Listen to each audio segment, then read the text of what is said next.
Okay, so my name is Michael. I'm one of the SIG Windows chairs, and I also work at VMware. So I'm a director of product management there. I've been in SIG Windows since the beginning, kind of have been shepherding that along with Patrick and Deep. Introduce yourself. Hey, so hope everyone can hear me. I'm Deep. Now. Yeah. So I'm Deep Debroy. I work at Docker, the part of Docker that's still Docker. And let's see, I've been involved with SIG Windows pretty actively over the last year, working on a couple of features around GMSA and right now around enabling CSI support for Windows. It's been a great community and working with a lot of the folks here on different stuff. Yeah. Cool. So let's do a quick survey of the crowd really quickly. How many of you guys would you consider yourself to be a developer? And how many of you would infrastructure administrator or infrastructure architect? All right, good blend of the crowd. So how many of you have Windows containers in production today? The list got much smaller. And how many of you guys are evaluating Windows containers, or you have like workloads that you're basically trying to port legacy.NET into that? Okay. How many of you guys are doing that in public clouds? And how about on-prem, like PKS, Rancher, OpenShift, Docker Enterprise, or Mirantis Enterprise? All right, cool, very nice. So it's a good blend. As part of SIG Windows, our mission has always been to enable the use case of application development on Windows, .NET, and anything else to basically be made available to Kubernetes, enable you guys to take advantage of all the features and functionality of Kubernetes, and basically kind of bring it up to par to what the Linux developers have been enjoying for the last few years. So Deep and I are going to give you an overview of SIG Windows, kind of walk you through the journey of where we are today.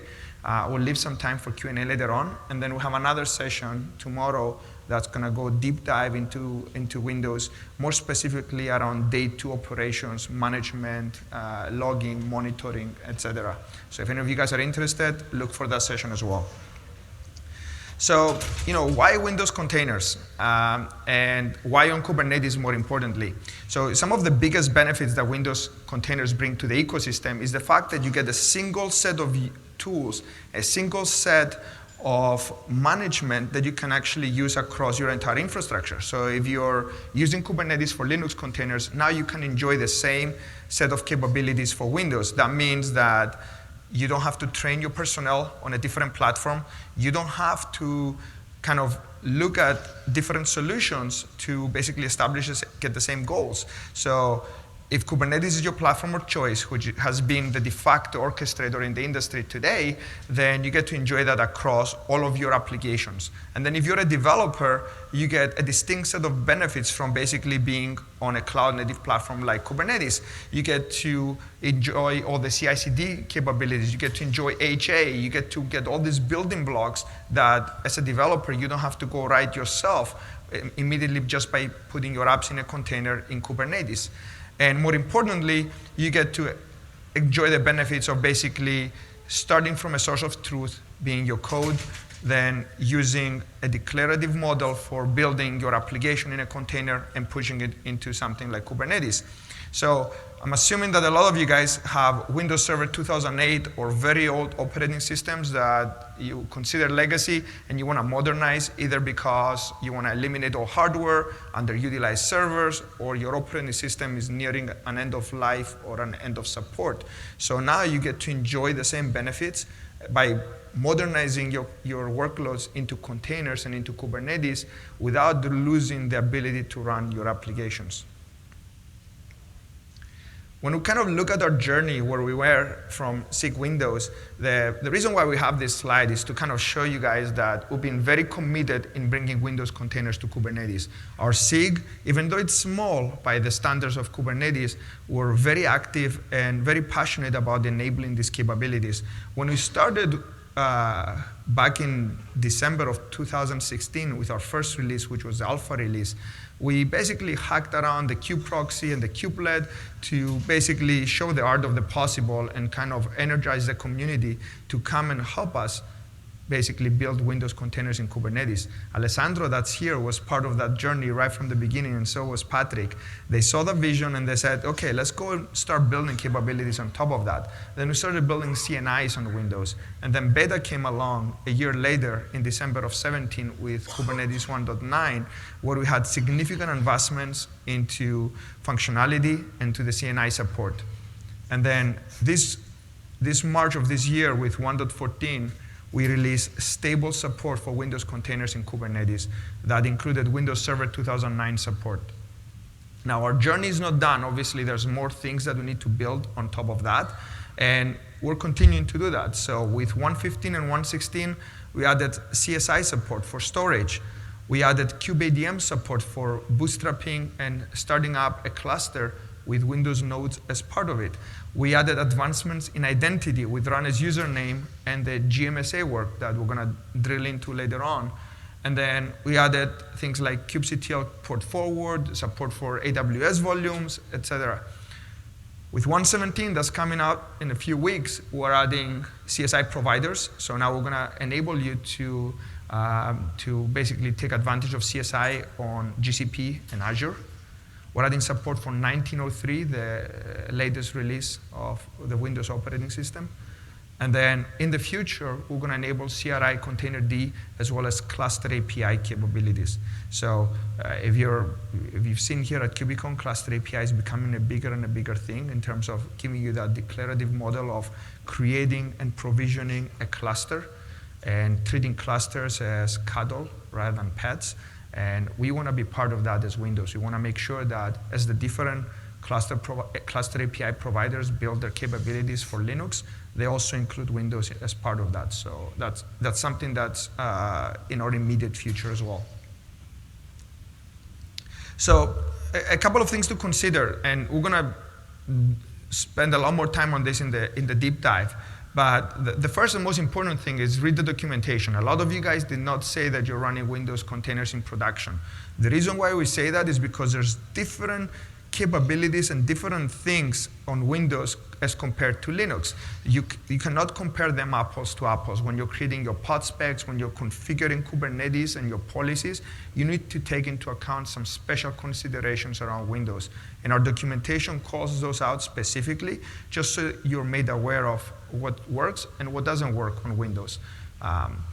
Then, and this is the very important one, Windows nodes can only run Windows containers, and Linux nodes can only run Linux containers. So that's a very specific thing that you guys need to be aware of. And the way that we solve this is you can use node selectors in your pod specs. You can use taints and tolerations, which is something that we recommend as a SIG, so that you can protect your existing nodes that are running Linux from getting a Windows workload scheduled on them, and vice versa. If you have an already existing infrastructure of applications and Kubernetes clusters, you likely have Linux applications that have a pod specification that doesn't have node selectors, it doesn't have taints in it, it doesn't have toleration. So by using this method, you can protect your Windows nodes so only Windows containers can run on them.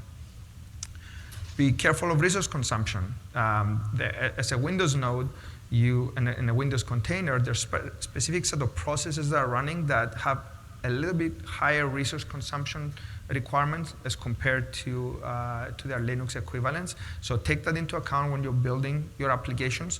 But then on top of that, when you think about memory limits and pod eviction, we haven't completely implemented that set of functionality in Kubernetes yet. We're working on it. So when you're monitoring your applications on Windows, take that into account and make sure that you put the certain alarms and events that will come back to you as you have those applications running in production. And the last is the kernel compatibility. Today, the way that Windows is being structured is you have to match the major version of the OS across the container host as well as the container image. So if you're running server 2019, for example, as your host OS, all your containers need to also run the same.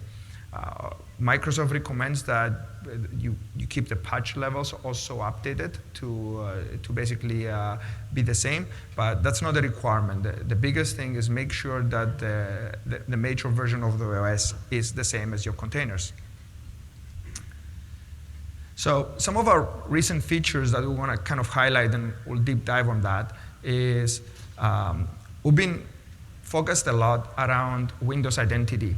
And the reason behind it is a lot of the traditional, existing, legacy, even if you may say that, Windows applications really do a lot of things with Windows identity, whether that's an application pool in IIS that's tied to Active Directory, or an application that's talking to an external database server, or an external file share, and it's using the Windows identity to basically be authorized with that external entity.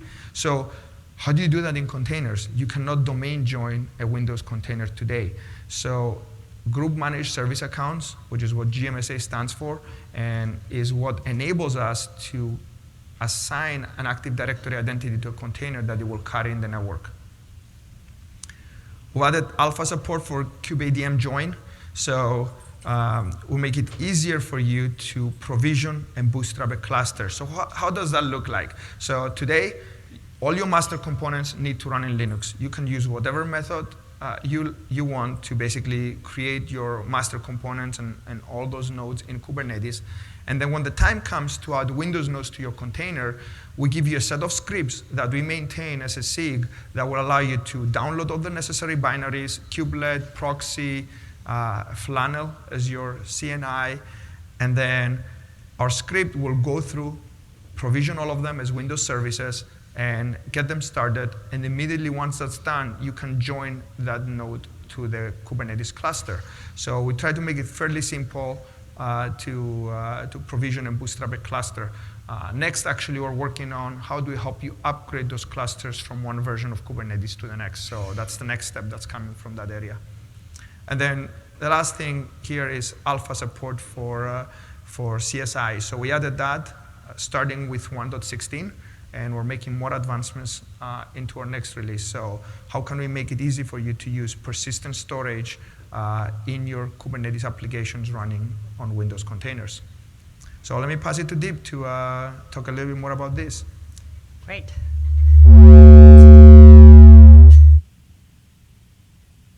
All right, so let's take a look at how we implemented some of the things around identity for Windows containers. So as you might be aware, Active Directory is a pretty important part of all Windows enterprise shops. And in order to ensure that as you migrate your apps to containers, they are able to maintain the same level of identity guarantees that were there in the non-containerized world. And what helps in that regards is this concept called group managed service accounts. It allows you to generate an identity within Active Directory and then associate it individually with containers. So initially in the host compute service, Microsoft had built in the support that allows something called a GMSA credential spec, which encapsulates the identity generated by Active Directory into a container and pass it down into the Windows operating system to do the appropriate negotiation with the AD server. Now, the challenge on the Kubernetes side was how do we maintain these identities in an orchestrated fashion across the cluster so that as a pod moves from one host to another, probably due to the node failing or for any other reason, the identity goes along with the workload from one node to another throughout the cluster. So we mapped this concept of a GMSA credential spec to something called custom resources in Kubernetes. And we came up with a CRD definition that we released called GMSA credential spec. And we also give you a commandlet that's referred to in the Kubernetes docs on Windows that allows you to generate the YAML on the left, or I guess right, that encapsulates exactly the identity that you want to associate with a particular container. So once you have the custom resource ready that represents your GMSA identity, you need to make sure that all the Windows hosts that are part of the cluster where the pod might land is domain joined. And once it is domain joined and you have the CRD applied to your cluster, you need to make sure that the pods, the service account that's used to run the pod, for example, it could be just default, has the use permissions on the custom resource. So basically, this slide describes the 3 important things that needs to be applied on the cluster. The credential spec YAML, which is basically a custom resource, cluster role, and a role binding, tying, allowing the usage of the custom resource by containers, by specific pods. And then finally, the way this ties back into an actual pod is we introduced a couple of security options under the Windows option stanza in the pod spec. So initially at around 1.14, around alpha, we used to use annotations for this. But gradually around 1.15, this graduated into like full-fledged pod spec fields. And we release as part of the SIG a couple of one admission webhook controller and one mutating webhook controller. What the mutating webhook controller does is it looks at the specification called the GMSA credential spec name, looks up the custom resource that maps to it, and mutates the pod spec with the actual contents that you specified in the credential spec into the pod spec itself before it's sent out to the API server. Another interesting feature that we added is the ability to specify the username that's running the workload itself. So that's encapsulated in the run as username field.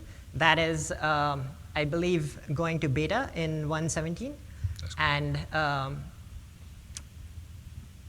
oh yeah, so and as you're going through this, it's important to realize that a pod itself can have multiple containers. So basically, you can have GMSA that applies to the entire to all the containers in the pod, or you can specifically override the GMSA cred spec that you want to apply to specific containers within the pod. This is a pretty useful concept because you might have, say, a main workload container along with a logging sidecar and some other sidecar, which requires their own set of identities, which you can specify individually per container as part of the overall pod spec. One of the things we noticed, especially Jeremy noticed when he was trying it out in his own test beds, was that oftentimes as the containers come up, they do have a little bit of a lag before which during which they are not able to actually authenticate with the AD server. It's mainly a lag with how the networking gets set up, whether DNS is responding and things like that.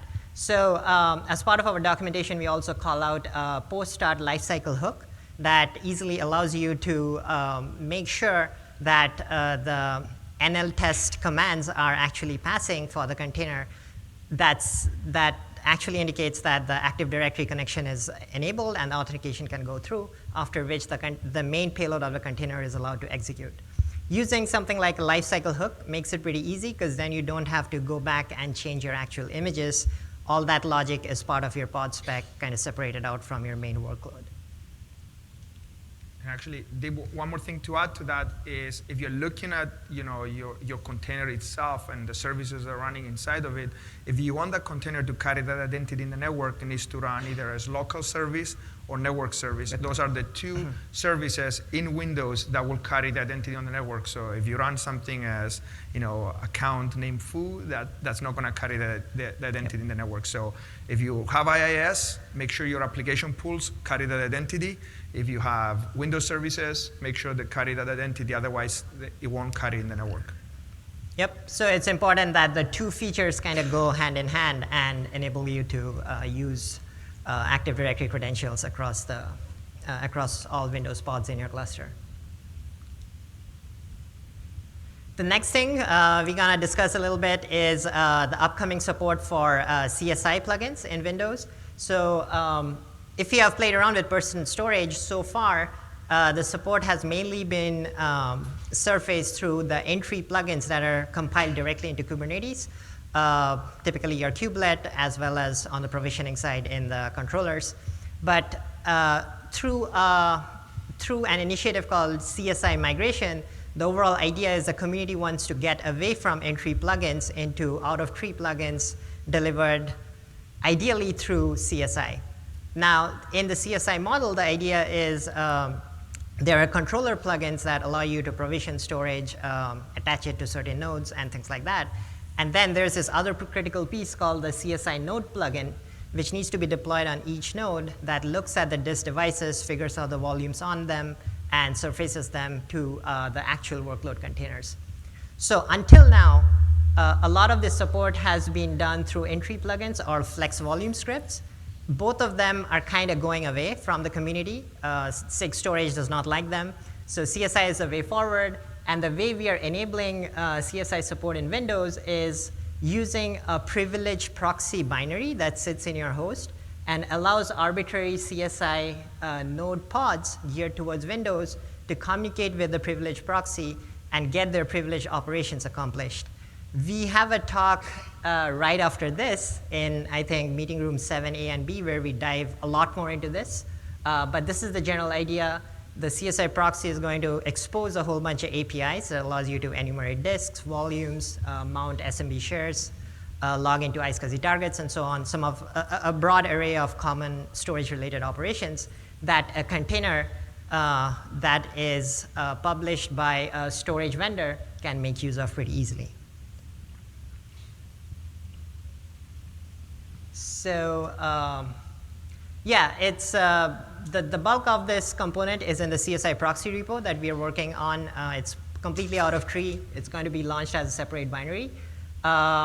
There's a lot of support for different API versions that may be enabled to support multiple different CSI plugins at the same time on the same host. This model follows very closely the Kubernetes API model and uses a lot of the same tooling that allows Kubernetes to support multiple different API versions at the same time. Some of the enhancements that were needed in the kubelet and the CSI node driver registrar side was already completed in 1.16, so all that is entry. The bulk of the work remaining is pretty much in the CSI proxy, just finishing up all the APIs and surfacing it up to the CSI plugins. So right now, we have been doing some prototyping work with GCPD CSI driver and the Azure Disk CSI drivers. Folks from both of these projects are involved in the CSI proxy effort, but if anyone is interested, you're more than welcome to join. So I'll hand it over to Michael.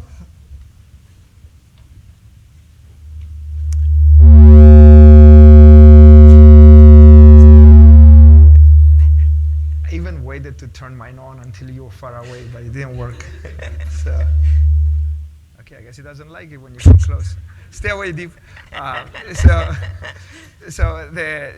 What Deep just mentioned on the last point is super important, right? So if any of you guys have requirements into a separate type of storage device or another infrastructure and storage, come into our SIG, let us know. We'll capture your requirements. Hopefully some of you are willing to come and help us develop that, and we'll make that a reality. So where are we going next? So CRI Containerd, that's super, super important to us. Patrick has been driving that, eating, sleeping CRI Containerd pretty much every day for the last few months. And we're going to get it in alpha very soon. We're collaborating very closely with SIG Node. That's going to enable a few things. You know, the Docker shim and the current existing runtime layer that we have is, it's not necessarily deprecated, but not a lot of investment is going into it. CRI Containerd is where the community is going. It's going to enable us to take advantage of that layer and also make investments into how does CNI work really well in that layer. How do we make storage possible in that layer? How we bring Hyper-V isolation with CRI Containerd. All of those are things that we're going to enable as part of that work as well. We're going to obviously continue our kubeADM investments. We're going to bring you cluster lifecycle and cluster API into Windows containers, and our goal is to do that within the next 6 to 8 months at the most. And obviously a lot of the work that Deep has been spearheading around GMSA and CSI, we're going to keep promoting that. We're going to get GMSA to stable. We're going to get CSI to beta and beyond. So we're not stopping in any of those investments. Now, we have weekly meetings every week at 12:30 Eastern. So if any of you guys want to learn more about SIG Windows, come to our meetings, bring your scenarios, tell us about issues that you're having. We're obviously also on Slack. We have a recording of all our community meetings. If you want to help us get started, come and fix some bugs, help us fix documentation. Those are usually the easiest barriers to entry into our SIG. So if you want to get started, find a couple of bugs from our project board, try to fix them, and that should get your feet wet in the SIG. And this is how you can find us. We have Google Groups. We are on YouTube. There's a playlist with all our community meetings. We have our documentation on the bottom right. That's our Zoom link for our meetings every Tuesday. And then our GitHub Getting Started guide that has everything from a contributor's guide to links to our documentation, links to the project board, links to everything if you want to get your feet wet on Windows. And I do want to take a moment here and recognize a couple of folks. So SIG Windows, me and Patrick have been the chairs for a while now.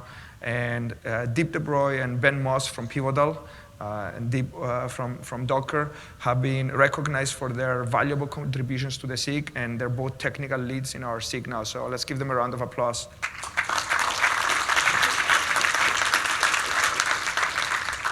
Cool, and we want to open it up for questions now. So me, Patrick, and Deep will help answer any of your questions. So we have about 10 minutes. All right, and I don't know if we're going to read.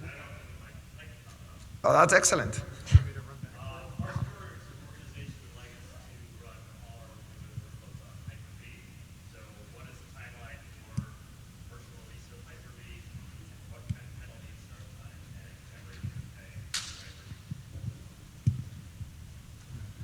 You want me to take that one? Okay. Yeah, go for it. All right. So I guess kind of the first step in moving to the Hyper-V stuff for isolation is actually moving to Containerd. One of the problems we had with the previous implementation is we could only run one container per pod with the earlier Hyper-V Alpha, but we can fix that with CRY Containerd. And so that's something that's in the works right now, and should be usable in the 18 timeframe, probably, I mean, before 18 release, but over the next few weeks, most of the changes are going in for that. And so new features in Kubernetes, in the Kubernetes project go through a typical graduation process of alpha, beta, stable. And so I'd expect it to be sometime late next year in regards to having that available in March stable, but it'll be available to test before then. Yeah, I mean, initially, just from the point where it goes alpha, they should be able to use it and start providing us feedback. And this is just us following the Kubernetes basically cycle. It doesn't mean that it doesn't work or you can't really play around with it or start putting your Windows containers into Hyper-V. So. Yep. Okay, in the middle.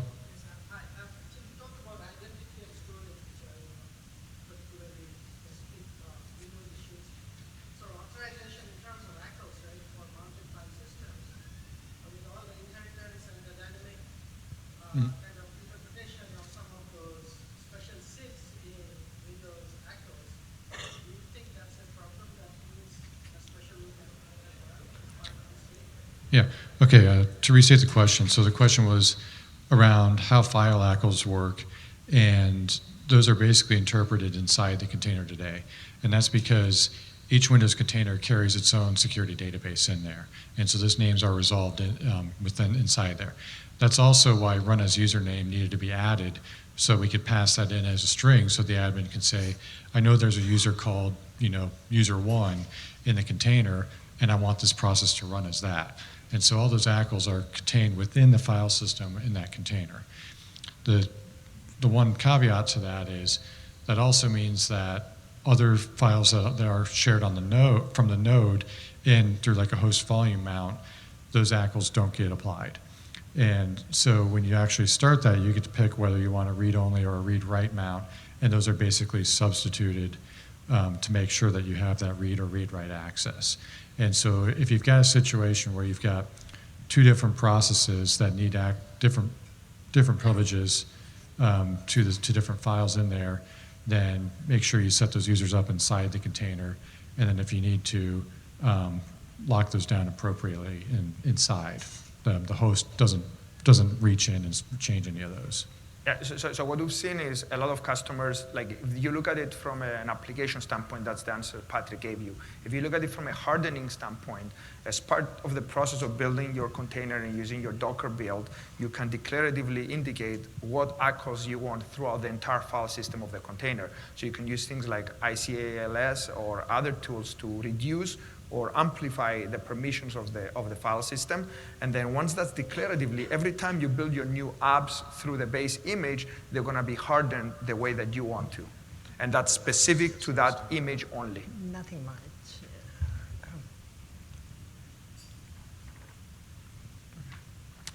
Go ahead.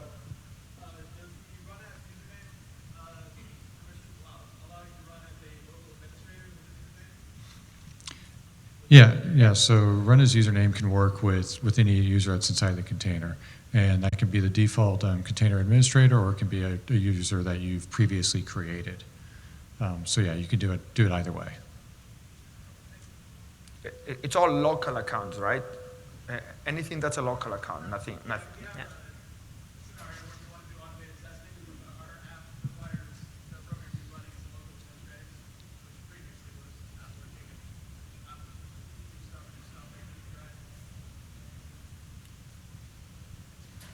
There was another question. Yeah.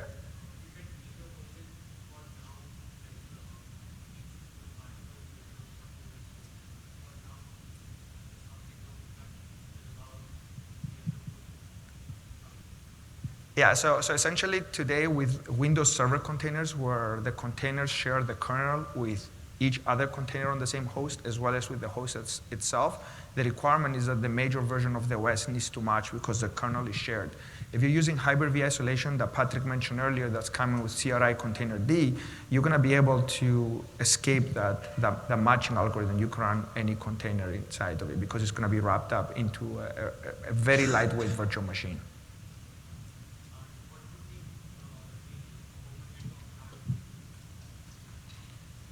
Okay, so you're asking about the overhead of the Hyper-V container? Yeah. And so what I've seen is that when you start the first one up, it's a couple hundred megs because it needs to bring up the kernel and base services that are there. There's actually sharing that can be done of read-only pages between multiple containers with Hyper-V. And so it's not something that is like, it's not like a step, you're not going to see a step increase in utilization per container. You're going to see for the first one running of that version, you're going to have a step to get a bunch of that stuff loaded in. And then after that, it becomes incremental again. And so like on my laptop, I was able to run, 20 IAS instances in a matter of a couple gigs. So it's still much denser than you're going to get with the VM. And then the startup time for that first one is a little bit higher because more of that stuff needs to be paged in off a disk. But then after that, it speeds up, and you'll see something in the range of a couple seconds. So. Hi, how much does the SIG collaborate with Microsoft to kind of mutually influence being more container friendly versus building solutions in Kubernetes to accommodate Windows? I would say a lot. Yeah, a lot, for sure. So go ahead, Patrick. Yeah, I mean, so basically, I'm a part of the Azure team. I'm working on Kubernetes there, but I work closely with the team that's doing the CRI implementation on the Windows side. And one of the balances that we're always having to be very careful is making sure that we're meeting both the needs of what is actually needed for a Windows application, because the goal is not to make Windows work like Linux. The goal is to run Windows apps in a way that a Windows administrator can understand it. And that does mean that some of the concepts that were there that were intended on Linux, there is a bit of an impedance mismatch there. And so, things like the username versus UID, is a common one. The file ACLs are different. But I feel like we've had a really good collaboration, particularly with SIG Node, and being able to work through those things. Because if you go and look at things like the Open Container Initiative spec, they did account for multiple OS differences in there. And so wherever possible, we're trying to make sure that that's something that can be mirrored between, the OCI spec that was used to actually build the containers all the way up to the Kubernetes API. And there's still going to be a few more gaps here and there that we need to fill along the way. But I think the thing that would be most important is if there's particular things that are not working well or don't make sense, be sure to share that with SIG Windows, and and that'll help get more attention on that. So we collaborate daily on storage, networking, compute. Like we're Microsoft is fully invested in SIG Windows and making this a reality for Kubernetes. We have time for one last question. I think I just also wanted to add, like on the Containerd front, which is also a CNCF project, there's a lot of collaboration there. There are Microsoft engineers always contributing upstream into Containerd, and that's yet another area where we collaborate very closely. So last question. We're almost running out of time. Anybody? All right, well, thank you all for attending. We look forward to seeing you guys in SIG Windows, and have a great conference.